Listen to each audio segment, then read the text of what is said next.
और आप देख रहे हैं प्रोग्राम गुड मॉर्निंग जैन के लाइव दूरदर्शन के कशर चैनल से। और ये प्रोग्राम आप तक पहुंचता है हर दिन, हर सुबह, हर रोज 8 बजे से 9 बजे तक। और हर दिन हमारे साथ मेहमान भी होते हैं प्रोग्राम में। और बिल्कुल नगमे के बाद सबको इंतजार रहता है कि कौन है हमारे आज के मेहमान। बिल्कुल सही। और जैसे मैंने एक्साइटमेंट हमेशा जारी ही रहती है कि नहीं आज कौन है, आज कौन है, आज कौन है। और ये जरूर कहना चाहूंगी नाजरीन कि आज के हमारे मेहमान जो हैं वो स्पेशल हैं और आप जरूर बहुत ज्यादा इम्प्रेस होने वाले हैं, बहुत ज्यादा इंस्पिरेशनल लेने वाले हैं। वैसे जितने भी हमने आज तक अपने प्रोग्राम में जितने भी मेहमानों को लाया है वो सारे इम्पोर्टेंट है इस प्रोग्राम के लिए, लेकिन एक फहरिस्त बनी हुई है और इस फहरिस्त से हम हमेशा अहम नामों को चुनते हैं। और आज भी बिल्कुल एक बहुत ही अहम नाम हमने उस फहरिस्त में से चुना है। और मैं ज्यादा वक्त नहीं लूंगा क्योंकि फिर मेहमान शिकायत करते हैं कि हमें मौका नहीं मिला, क्योंकि 1 घंटा कैसे गुजर जाता है ये आप भी जानते हैं, हम भी जानते हैं। और मेहमान तो फिर कहते ही रहते हैं कि हमें पता नहीं चला कि 1 घंटा कैसे गुजरा। खैर, आपको ज्यादा वक्त, ज्यादा इंतजार नहीं करवाएंगे, आपको मेहमान से बाज़ाब्ता मुलाकात ही करवाते हैं। और हमारे कश्मीर की जब हम बात करते हैं, यहाँ हम अक्सर यही बात कहते हैं कि टैलेंट की कोई कमी नहीं है। और बहुत सारे ऐसे शख्सियतें हैं, बहुत सारी ऐसी पर्सनैलिटीज़ हैं जो हमारी वादी कश्मीर से ताल्लुक़ रखती हैं, जो ना सिर्फ यहाँ पे काम करती हैं बल्कि बाहरी ममालिक में जिन्होंने अपना नाम रोशन किया, अपनी रियासत का नाम रोशन किया है। और उसी फहरिस्त में से आज अपने मेहमान का नाम हमने इंतखाब किया है। आइए आपकी मुलाकात करवाते हैं हमारे आज के मेहमान से।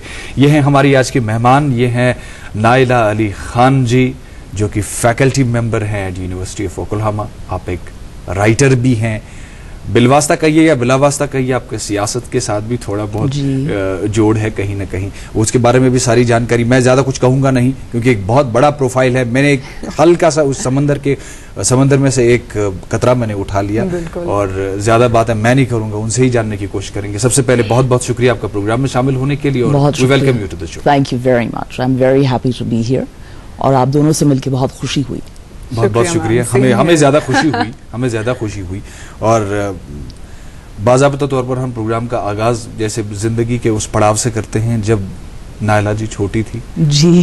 जिंदगी के उस दौर में जाना चाहेंगे, आपकी तालीम कहाँ हुई, वो और यूनिवर्सिटी ऑफ ओक्लाहोमा, ये सफर कैसे शुरू हुआ, वहां तक कैसे पहुंचे, वो जानने की कोशिश करें। खैर, मेरी इनिशियल तालीम यहाँ कश्मीर में हुई, प्रेजेंटेशन कॉन्वेंट हाई स्कूल जी। तो वहाँ पे बहुत अच्छी टीचर्स थी हमारी, बहुत मौके मिले ग्रो करने के, अपॉर्चुनिटीज़ मिली और आला तालीम मिली। उसके बाद मुझे मौका मिला दिल्ली जाने का और दिल्ली में मैंने अपना BA इंग्लिश ऑनर्स में किया। उसके बाद दिल्ली यूनिवर्सिटी से अपना MA किया, वो भी इंग्लिश ऑनर्स में। लेकिन वो वक्त मेरे लिए काफ़ी मुश्किल वक्त था क्योंकि यहाँ पे हालात ख़राब थे उस दौरान कश्मीर में जी। मेरे वालिदैन यहाँ थे और पहली बार मैं अपने वालिदैन से दूर गई, उस वक्त अपने घर से दूर गई, तो बहुत मुश्किल वक्त था। I was very home sick those 5 years जी। लेकिन जितना सीखने का मौका मिला मैंने पूरा फ़ायदा उठाया, जो भी अपॉर्चुनिटीज़ उस दौरान मिली। उसके बाद मैं वापस कश्मीर आई और यहाँ वुमेन्स कॉलेज में पढ़ाया मैंने as an ad hoc lecturer ji, 1 साल के लिए जी। उस दौरान मेरी शादी हुई यहाँ कश्मीर में और कुछ साल बाद 1998 में मैं और मेरे खावंद अमेरिका चले गए। अभी किस्मत आजमाने के लिए वहाँ पे। और शुक्र है खुदा का कि सख्तियाँ आई, मुश्किलात का सामना करना पड़ा, लेकिन हासिल किया और अपने आप को प्रूव करने का मौका मिला। वहाँ पे यूनिवर्सिटी ऑफ ओक्लाहोमा में मैंने अपना दूसरा MA किया। अच्छा। क्योंकि उस वक्त इंडियन डिग्री उन्होंने रिकॉग्नाइज नहीं की वहाँ पे। अच्छा।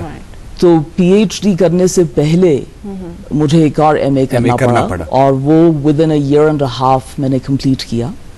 उसके बाद उसी इंस्टीट्यूशन से मैंने अपना PhD किया पोस्ट कॉलोनियल लिटरेचर में। अच्छा। और उस दौरान मैंने पढ़ाया भी उस यूनिवर्सिटी में। PhD कंप्लीट करने के बाद मेरी डिसर्टेशन छपी अमेरिका में एज अ बुक, एक एकेडमिक पब्लिशर ने छापी मेरी डिसर्टेशन। और उसके फौरन बाद मैंने पढ़ाना शुरू किया at the university of Nebraska as a full fledged professor जी।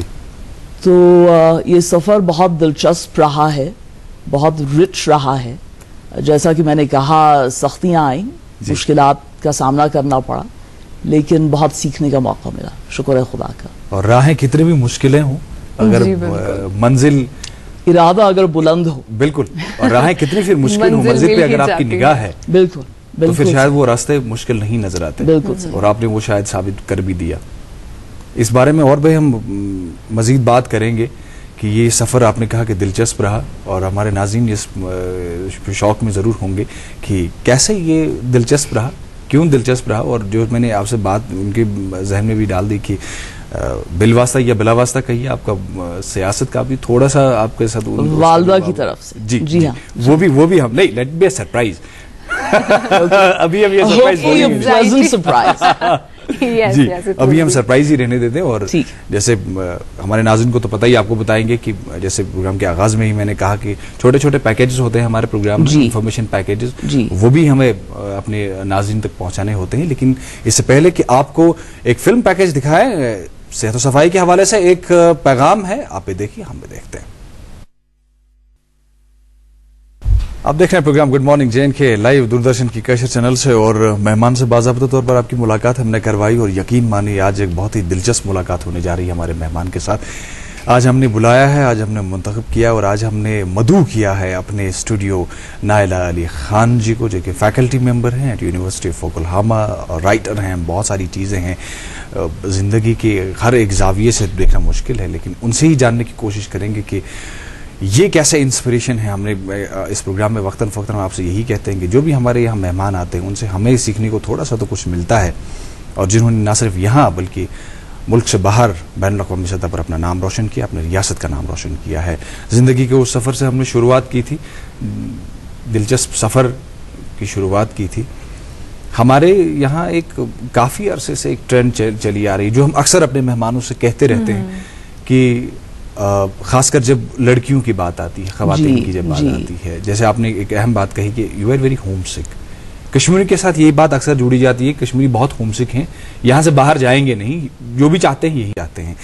एक लड़की होने के नाते, खातून होने के नाते, आपने कहा कि मुश्किलें आई, मैं इसके साथ जोड़ना चाहूँगा कि आप एक खातून हैं। बिल्कुल। क्या आप मानती हैं कि ज़्यादा मुश्किलें थी?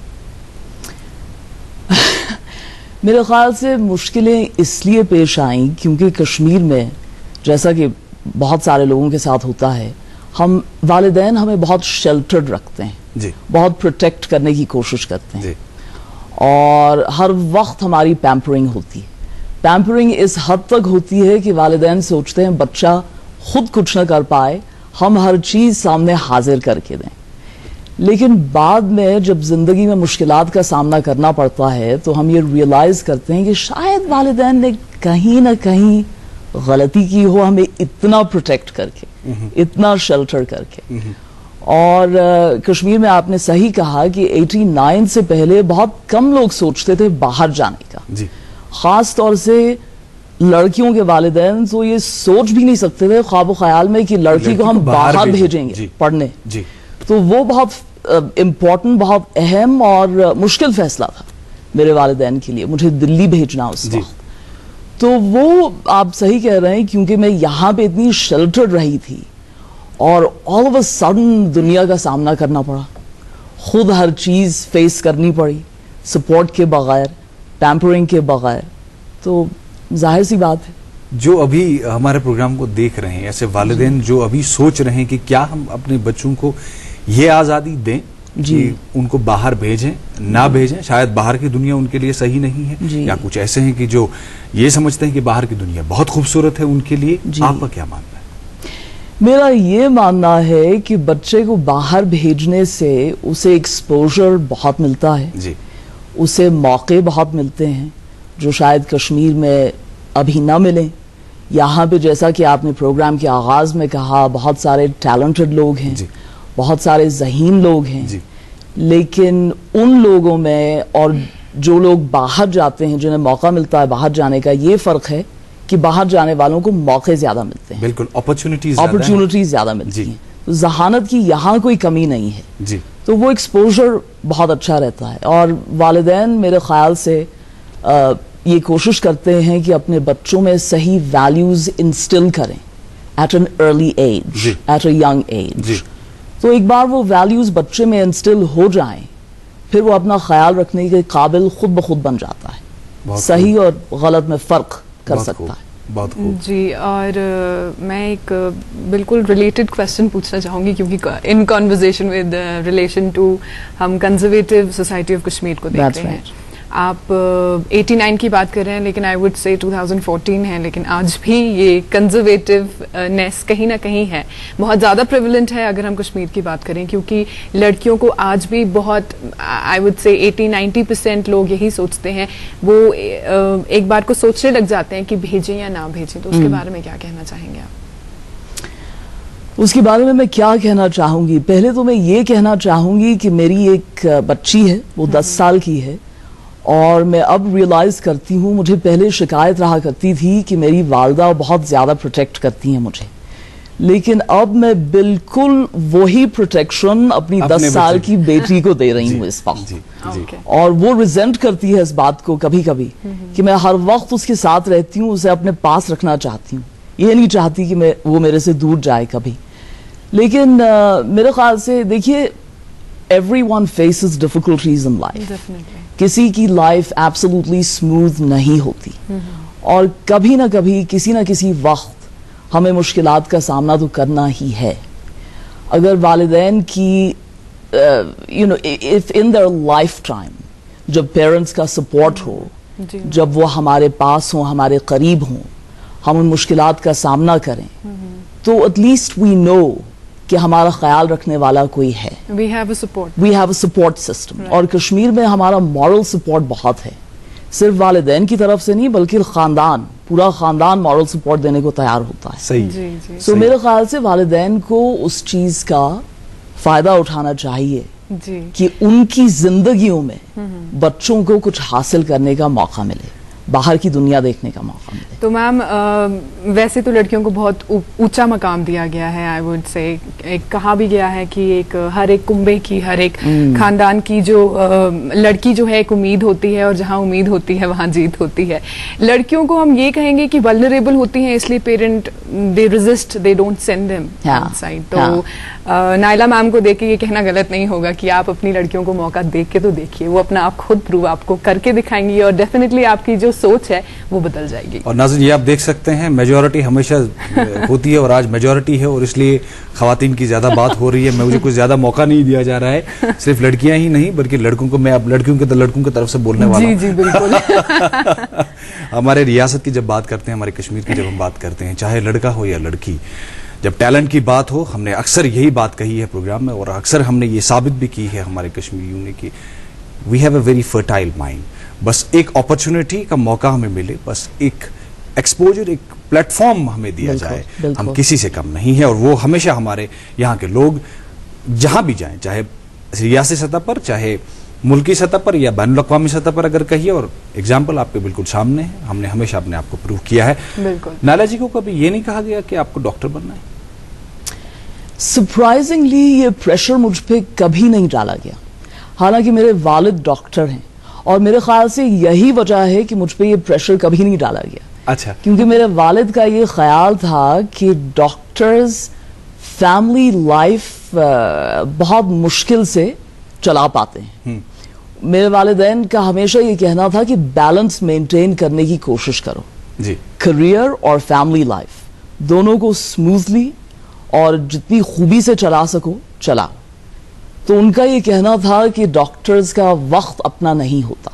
अच्छा। हमेशा प्रेशर बहुत ज्यादा रहता है, और बच्चों की परवरिश वो अच्छी तरह नहीं कर पाते, अपनी फैमिली को उतना वक्त नहीं दे पाते जितना देना चाहिए जी। सो सरप्राइजिंगली, हालांकि मेरे साथ बहुत सारी लड़कियां थी स्कूल में, कॉलेज में, जिन पे बहुत प्रेशर था कि वो मेडिकल कॉलेज जाएं, चाहे शौक हो या ना हो, चाहे दिलचस्पी हो या ना हो, बट नहीं, मेरे पे कभी ये प्रेशर नहीं था कि एक ही रास्ता है और वो तुम्हें चुनना है। नाइला जी, अभी आप एक फैकल्टी मेंबर है, आप डॉक्टरी शोबे में नहीं हैं जी, आपको लगता है कि सही डिसीजन था, आप जो वो सोच के आप अपनी सही डिसीजन इस लिहाज से था कि मुझे इस सब्जेक्ट में इंटरेस्ट था, मेरा शौक था जी। तो मुझे अपना शौक पूरा करने का मौका मिला जी। सही डिसीजन उस लिहाज से। लेकिन मेरे ख्याल से आजकल के वक्त में दुनिया इतनी कम्पिटिटिव है, इतनी प्रोफेशनलाइज हो चुकी है कि हर प्रोफेशन में उतनी ही डेडिकेशन, उतनी ही कमिटमेंट की जरूरत है अब जितनी मेडिकल प्रोफेशन में हमेशा थी। बिल्कुल जी पहले हमारे वालिदैन, उनकी जनरेशन का ये ख्याल था कि सिर्फ मेडिकल प्रोफेशन में ही इंसान बहुत ज्यादा मसरूफ रहता है, बहुत ज्यादा कमिटमेंट की जरूरत रहती है। लेकिन अब आप खुद पीएचडी कर रही हैं, so I am sure you know कितनी डेडिकेशन की जरूरत है, फोकस, कमिटमेंट। और मेरे ख्याल से एक वक्त था जब मैं करियर और फैमिली लाइफ के बीच बैलेंस मेंटेन नहीं कर पा रही थी। अच्छा, एक वक्त था initially when I was so focused on my career कि वो बैलेंस थोड़ा सा इम्बैलेंस हो गया था। लेकिन शुक्र है खुदा का, फिर दोबारा वो बैलेंस मेंटेन हासिल करने का और मेंटेन करने का मौका मिला। और भी बहुत सारी अहम बातें हैं जो आप आज प्रोग्राम में जानेंगे जरूर, और एक छोटा सा सरप्राइज भी हमने आपके लिए रखा है, वो हम सरप्राइज ही रहने देते हैं। और बैलेंस और इम्बैलेंस की बात अभी हो रही थी। हमारी सोसाइटी की अगर बात करें, हमारे समाज में बहुत सारे तबके हैं, बहुत सारे एलिमेंट्स हैं जो छोटे छोटे एलिमेंट्स हैं, लेकिन जब जुड़ जाते हैं तब एक बेहतर और बेहतरीन समाज बनता है। और किसी भी एलिमेंट को, किसी भी जुज को अगर इस समाज से अलग किया जाए तो ये समाज नहीं रहेगा, ये सोसाइटी नहीं रहेगी। और शायद वही एक शेर मेरे जहन में अभी आ रहा है, दर्द दिल के वास्ते पैदा किया इंसान को, वरना अतात के लिए कुछ कम न थे करो बियां। और बस वही दर्द दिल के लिए ही दुनिया बनाई गई है। और जब हम अपनी सोसाइटी की बात करते हैं, जब हम फिजिकली चैलेंज्ड पीपल की हम बात करें, अब तो मेरे ख्याल में फिजिकली चैलेंज्ड वो लफ्ज भी इस्तेमाल नहीं कर सकते। They are specially people, they are specially blessed people, special people they are. वो भी हमारे इस समाज का एक बहुत ही अहम हिस्सा है। और वक्तन फवक्तन हमारी इस रियासत में, हमारी वादी में ऐसी तकारीब का एहतमाम किया जाता है जहां सोसाइटी को ये दिखाया जाता है कि ये बराबर इस समाज का एक हिस्सा हैं। जैसे हम हैं, जैसे आप हैं, वैसे ये स्पेशली चैलेंज्ड या स्पेशल लोग जिनको स्पेशली एबल्ड पीपल वो बिल्कुल वैसा ही हक रखते हैं इस समाज में जैसा कि बिल्कुल बाकी एक आम इंसान रखता है। और इसी के हवाले से एक छोटी सी फिल्म आया चाहती है, एक प्रोग्राम का इनेकाद हुआ था, स्पोर्ट्स प्रोग्राम हुआ था, यूनिफाइड स्पोर्ट्स, उसके हवाले से एक छोटी सी फिल्म आया चाहती है। आप भी देखिए, हम भी देखते हैं, फिर नायला जी से और बात जारी रहेगी जैन के। और आज हम नायला अली खान जी से बात कर रहे हैं, जो कि एक फैकल्टी मेंबर हैं यूनिवर्सिटी ऑफ ओक्लाहोमा, एक राइटर हैं। मेरे पास कुछ किताबें भी हैं जो इन्होंने लिखी हैं, और एक अहम मौजू पे हमेशा इन्होंने लिखा है, वो ख़वातीन के साथ ही है। क्यों है, क्या वजह है, उसके बारे में भी ज़रूर जानेंगे। लेकिन उस सरप्राइज को ख़त्म कर दें। बिल्कुल मेरे ख्याल से अब वक्त हो गया। जी, मैंने कहा था कि आपका सियासत से बिलवासा कहिए या बिलावासा कहिए, आपका ताल्लुक है जी, वो ताल्लुक जानेंगे। वालदा की तरफ से मेरा सियासी घराने से ताल्लुक़ है जी, वालिद की तरफ से तिजारती घराने से ताल्लुक़ है, और मियाँ की तरफ से नौकरी पेशा घराने से ताल्लुक़ है।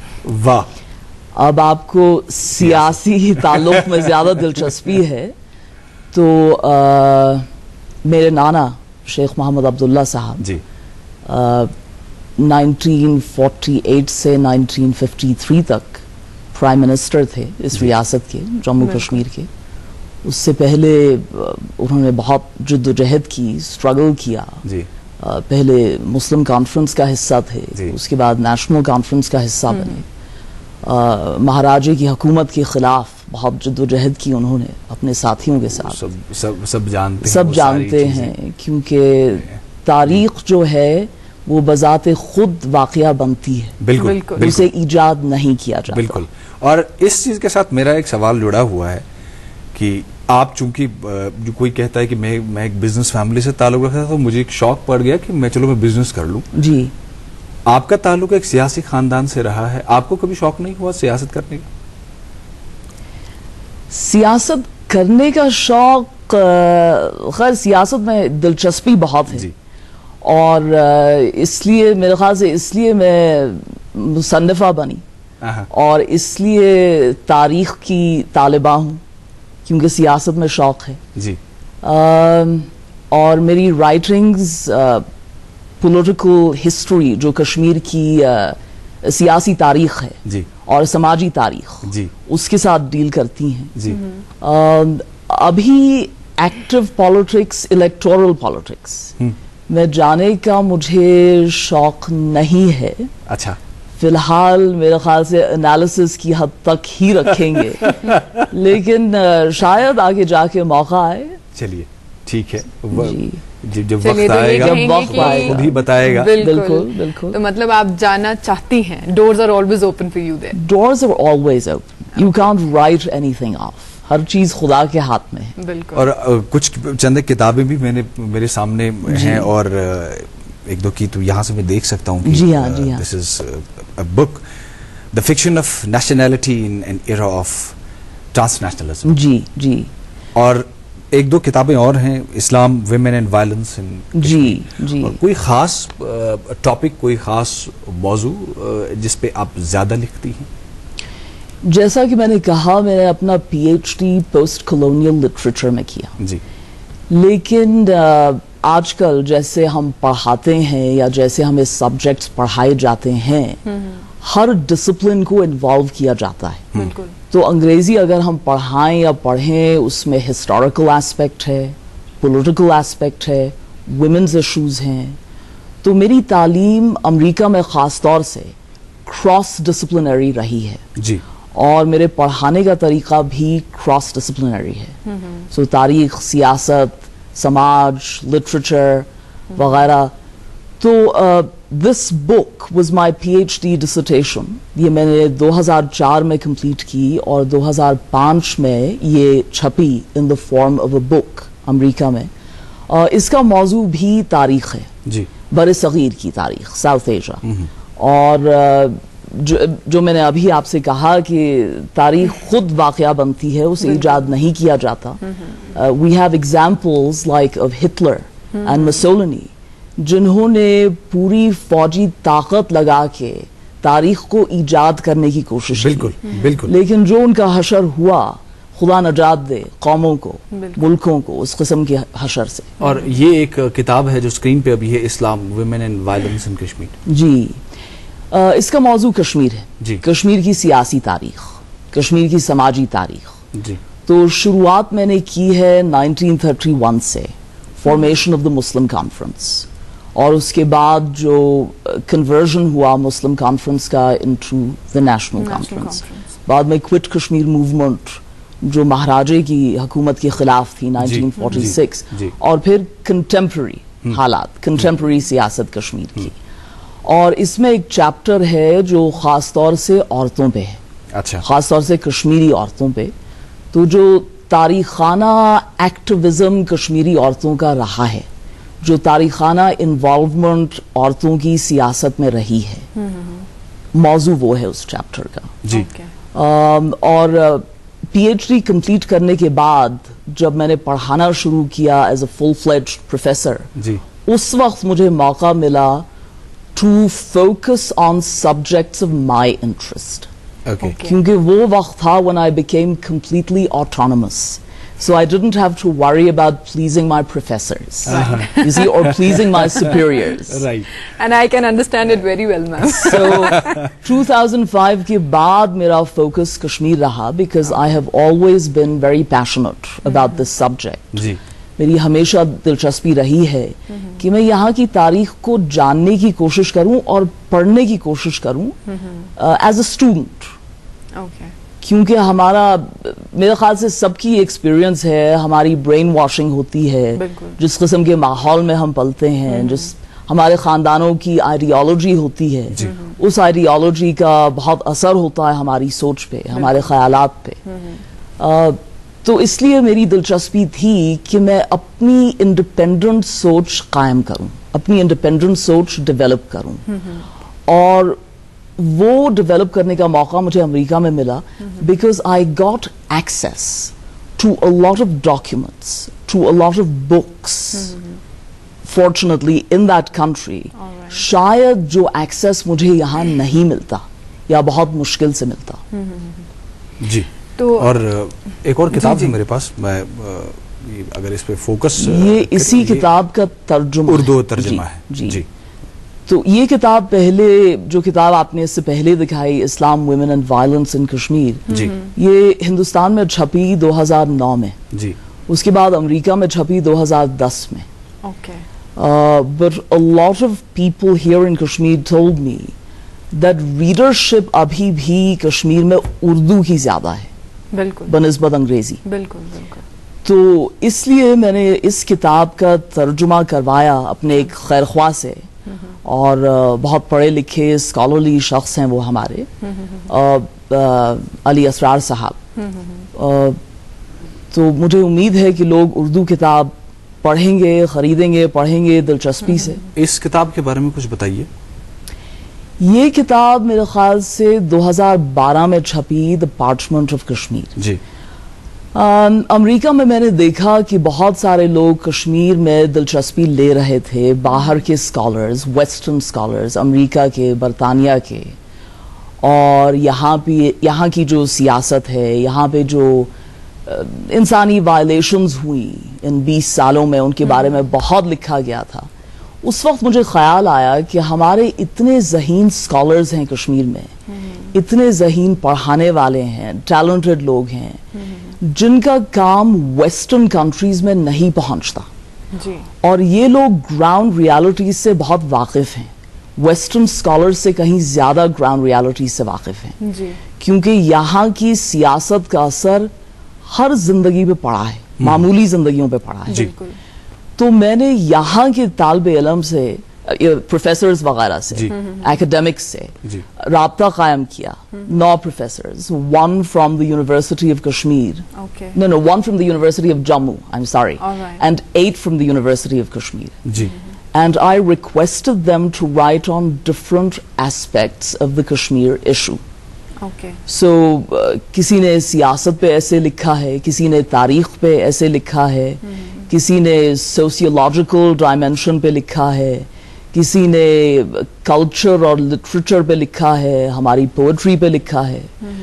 तो इन एसेज को कंपाइल करके मैंने एडिट किया, इंट्रोडक्शन लिखी, उसके बाद ये किताब अमेरिका में छपी, और इस वक्त वहाँ पे मेरे बहुत सारे कॉलीग्स हैं, जानने वाले हैं, जो पढ़ाते हैं मुख्तलिफ यूनिवर्सिटीज में, जो ये एसेज इस्तेमाल कर रहे हैं, पढ़ा रहे हैं अपनी क्लासेस में। बहुत खूब, बहुत खूब। Teaching tool. Absolutely, absolutely. तो नायला जी, आपसे ये गुफ्तगू जारी रखेंगे, बहुत सारे और इंटरेस्टिंग क्वेश्चंस पूछने हैं पढ़ाई के हवाले से, लेकिन नाज़रीन सेगमेंट्स चलाना भी ज़रूरी है, और मन तो नहीं कर रहा ये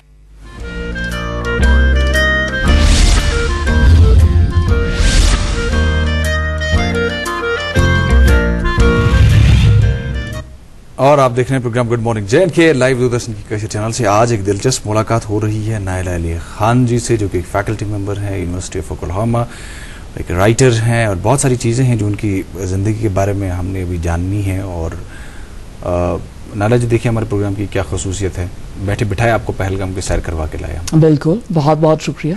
बहुत इंटरेस्टिंग प्रोग्राम है आपका।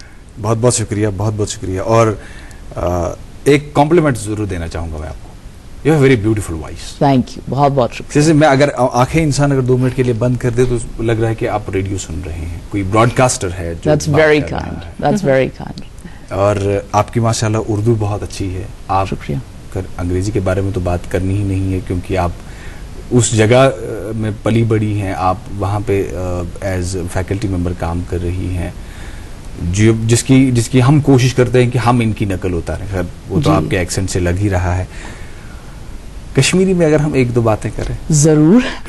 कश्मीरी हमारी मादरी जबान है जी, जरूर बात करें कश्मीरी में। तो कश्मीर पर सतेंद्र, मैं आपसे भी बात करूं कश्मीरी में। जी, मैं कोशिश करूंगी। सतेंद्र, आप पहले यहाँ मेरी मेजॉरिटी आ गई। यहाँ आप डोमिनेट कर रहे हैं। मैं डोमिनेट कर गया। चलिए, अच्छा मौका मिल गया आपको। चलिए, मैं आप ही के तरफ बॉल फेंकता हूँ। 2-4 लाइनें आप कश्मीरी में कुछ भी। नहीं, आपको सवाल पूछे, मैं आज जवाब दूंगी। चल, मैं कश्मीरी में ही सवाल फिर पूछूंगा। देखिए, अमेरिका में फॉरेनर्स की बहुत आदत है, कहते हैं आप कश्मीरी में कुछ बोलें, अच्छा, हम सुनना चाहते हैं कि आपकी जबान साउंड कैसे करती है। अच्छा, तो आप ऐसे ना करें जैसे बाहर वाले करते हैं। आप कोई सवाल पूछें, मैं जवाब दूंगी। चलिए ठीक है, फिर मैं कश्मीरी में ही सवाल पूछता हूँ। जरूर। ठीक है, तो बस तो ये सवाल ये कि यम साथ जन ये सफर वन वारिया ब्रोह पोक वो मा ज्यादा वन क्या थोड़ा ना ना ना बिल्कुल बहुत खूब बहुत खूब। तो खवातीन यम साथ कत करान सठा अहम रोल खवातीन हुंद सानिस समाजस मज। तो तुम किताब वन तान लेचमज तिमन मज खवातीन पे ज्यादा पहन स्ट्रेस कुन कुन तरीके खवातीन टच गसान जनान कुन कुन जाए टच का खास वजह खास जी बिल्कुल बिल्कुल खास वजह I will switch between Urdu and Kashmiri if that is okay ji. खास वजह यह है कि हर सोसाइटी में हर माशरे में खवातीन का बहुत अहम रोल रहता है सतिंदर, जैसा कि आपने कहा इससे पहले। और बच्चों की परवरिश, घर को चलाना, घर को संभालना, कल्चर को प्रिजर्व करना, मेंटेन करना, ज्यादा वो खवातीन की जिम्मेदारी रहती है। इसलिए मेरा फोकस किताबों में खवातीन की इन्वॉल्वमेंट है हमारी सियासत में, हमारी तारीख में और हमारी सोसाइटी में। अब देखें बाहर ये स्टेरियोटाइप है, बाकी वेस्ट में तो स्टेरियोटाइप है ही, लेकिन इंडिया के भी बाकी स्टेट्स में ये स्टेरियोटाइप है कि कश्मीरी सोसाइटी इंतहाई कंजर्वेटिव है जी, कि यहाँ औरतों को मौका नहीं मिलता कुछ करने का, यहाँ औरतों को मौका नहीं मिलता बाहर निकलने का। लेकिन हमारी जो तारीख है वो इस बात को रिफ्यूट करती है, क्योंकि बहुत पहले से 14वीं 14th सेंचुरी से औरतों का अहम रोल रहा है यहाँ की लिटरेचर में, यहाँ के कल्चर में, अदब में बहुत अहम रोल रहा है। उसके बाद सियासत में भी औरतों ने 1948 से शाना बशाना मर्दों के साथ काम किया है। यहाँ की सोशियो इकोनॉमिक डेवलपमेंट में, पॉलिटिकल डेवलपमेंट, शाना बशाना काम किया है मर्दों के साथ। इसलिए मेरा वो फोकस रहा है ताकि इन स्टेरियोटाइप्स को हम सही तरीके से रिफ्यूट कर पाएं। ये नहीं लड़के झगड़ के, बल्कि तारीख दिखाकर जी ये वाजा करना है। तो मैंने जवाब उर्दू में दिया। मैं इंतजार में बैठा हूँ कि कश्मीरी में मैं कब जवाब दूंगी वो भी होगा, कोई नहीं। अगर जरूर खवातीन सठा अहम रोल खवातीन सठा अहम रोल गारन मज समाजस मज वारिया अहम रोल घर ब्रोट पकनावान जनान शुरन हिज परवरिश करान जनान। अब इससे ज्यादा आप और सवाल पूछे तो बाकी जवाब मैं कश्मीरी में दूंगी। माशाल्लाह इतना खूबसूरत आप कश्मीरी बोलती हैं, आप उर्दू इतना खूबसूरत बोलती हैं, बहुत शुक्रिया बहुत। और आज एक दिलचस्प मुलाकात हो रही है नाइला जी से। सतिंदर आप कुछ पूछना चाह रही हैं? बिल्कुल, फाइनली रईस ने मुझे इजाजत दे दी कि हम आपसे कुछ पूछें। मैम आपने यहाँ भी पढ़ाया है, आपने बाहर भी पढ़ाया है, university of Stockholm, sorry Oklahoma, Nebraska and then Oklahoma. Yes जी ma'am, what is the difference that you have found? Like you have taught in women's college, yeah, road, and then straight away to Nebraska and then to Oklahoma. What is the difference? कहाँ पे हम improve कर सकते हैं? क्या क्या खामियां हैं मैम, ये जरूर जानना चाहूँगी। You know the difference that I have found is that in the West, क्योंकि उनके educational institutions इतने पुराने हैं, उनकी इतनी generations educated हैं, हमसे कहीं ज्यादा, उनके लिए तालीम एक it is not a privilege for them any longer. Whereas for us in Kashmir, education अभी भी एक privilege है, एक मौका है जिसे हम गंवाना नहीं चाहते। तो वेस्ट में एक sense of entitlement आ गया है तालिब इल्म में, students में, कि भाई तालीम तो हमें मिलती रहेगी, educational institutions इतने पुराने हैं, दाखिला तो मिलेगा, तरक्की होगी, नौकरी मिलेगी। मेरे ख्याल से जो यहाँ पे अभी भी मैं एक प्यास देखती हूँ स्टूडेंट्स में, एक अनक्वेंचेबल प्यास है, डिजायर है कि वो सीखें कि उन्हें ऐसे असातिज़ा मिलें, ऐसे प्रोफेसर्स मिलें जो उन्हें समझ सकें, अच्छी तरह गाइड करें। वेस्ट में अभी उस किस्म की प्यास नहीं देखती मैं। मैम, इसका रीजन कहीं ना कहीं लैंग्वेज बायसमेंट है, क्योंकि English is internationally accepted language. हाँ। तो कहीं ना कहीं लैंग्वेज का बायसमेंट है। किस हिसाब से? मैम, क्योंकि कश्मीरी फोक्स की अगर बात करें तो यहाँ पे हमारी इंग्लिश जो है वो इतनी ज्यादा इनहेंस्ड नहीं है। Like we are more prone to speaking towards Urdu, या फिर हम कश्मीरी की ही बात करें। लेकिन अगर आपको किसी भी जगह जॉब करनी है या आपको MNCs में जाना है, तो अंग्रेजी जानना बहुत जरूरी है। तो कहीं ना कहीं लैंग्वेज का असर दिखता है। ये बहुत अच्छा सवाल पूछा आपने, because language skills, communication skills are very important in today's world. Definitely. शायद हम ये रियलाइज नहीं करते कि बहुत सारे लोगों को बाहर मौका इसलिए मिलता है क्योंकि उनकी कम्युनिकेशन स्किल्स बहुत अच्छे हैं। You know, the state that I live in America is quite anti Obama. लेकिन उन सब का ये कहना है कि ओबामा की कम्युनिकेशन स्किल्स ने उन्हें इस मकाम तक पहुंचाया। वाह वाह। तो ये बहुत जरूरी चीज है। इससे बड़ी बात क्या होगी? बट मेरे ख्याल से Satinder, we overlook one very important aspect कि यहाँ पे हम लोग अंग्रेजी पढ़ते हैं, अंग्रेजी हमारी मादरी जबान नहीं है। बिल्कुल। वेयरएज अमेरिकन बच्चे हैं या बरतानिया में बच्चे हैं, उनकी मादरी जबान है, वो जबान पढ़ते नहीं है स्कूलों में। तो जब हम बाहर जाते हैं, हमारा लिखना, ग्रामर, बोलना वगैरह उनसे काफी बेहतर है, क्योंकि हम सही लिखते हैं, हम सही बोलते हैं, हम सीखते हैं। जी जी जी। इसी जैसे कश्मीरी हमारी मादरी जबान है, हमें स्कूलों में पढ़ाई नहीं जाती जी। तो वो एक्सपर्टीज हमारा नहीं है जो अगर कोई पढ़े जबान को, उसका एक्सपर्टीज कहीं ज्यादा होगा। और नाला जी, मैंने प्रोग्राम के आगाज में ही कहा था कि ये 1 घंटा कैसे निकल जाएगा, पता भी नहीं इशारा चलेगा। कर दिया है। 8 से 9 बदकिस्मती हमारी कि घड़ी ने इशारा कर दिया। बड़े गलत वक्त पे इशारा, बहुत गलत वक्त। खैर 9 बज गए और सभी नाज़रीन को अभी इंतजार होगा खबरों का। हमें यहीं पे आज का प्रोग्राम इख्तिताम करना पड़ेगा और आपका बहुत बहुत शुक्रिया। आज हम बहुत बहुत शुक्रिया, आपका बहुत शुक्रिया, आपसे मिलकर बहुत खुशी हुई और खुदा करे आपको अपने फन में ज्यादा कामयाबी मिले। And good luck to you with your PhD। बहुत बहुत शुक्रिया प्रोग्राम में शामिल होने के लिए, और आप सबका भी बहुत बहुत शुक्रिया कि इस 1 घंटे हमारे साथ आप जुड़े रहे। और भी जुड़ते रहिए और देखते रहिए दूरदर्शन कशिर चैनल के सभी प्रोग्राम्स, और खासकर दूरदर्शन कशिर चैनल का गुड मॉर्निंग JNK, जो कि आप तक पहुंचता है सुबह 8 बजे से 9 बजे तक लाइव। और कल फिर आपसे होगी मुलाकात इसी प्रोग्राम में, गर खुदा लाया। तब तक रखिएगा अपना ख्याल, हमें अपनी दुआ में जरूर शामिल रखिएगा। इंशाल्लाह कल फिर मिलेंगे इसी प्रोग्राम में जिसका नाम है गुड मॉर्निंग JNK।